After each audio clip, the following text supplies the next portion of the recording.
تحافظ على صحتك لازم تعمل دايت ومش اي حاجة تدخلها معدتك. كلامهم صح جدا على فكرة، لكن اللي محدش يقوله لك لازم تمنع شخصيات بعينها من حياتك تماما. معلم، انت محتاج تعمل دايت بني ادمين. في ناس كتير كده تندرج تحت بند شخصيات مهدرجة صلبة كده بدون اي مشاعر. لازم تتخلص منهم تماما لانهم سبب رئيسي لكل الامراض والعلل النفسية. وفي ناس فاست فود، القعدة معاهم ممتعة بس بتبوظ منظرك. وفي ناس الوان صناعية بقى جدا وارتفيشال جدا، الناس اللي بتجيب مغص على طول دي. وعلى كده بقى وعد في كل الانواع.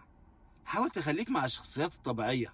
في ناس كده تحسها انتي اوكسيدنت، مريحة ومفيدة، وتحس انها بتهضم كل مشاكل حياتك.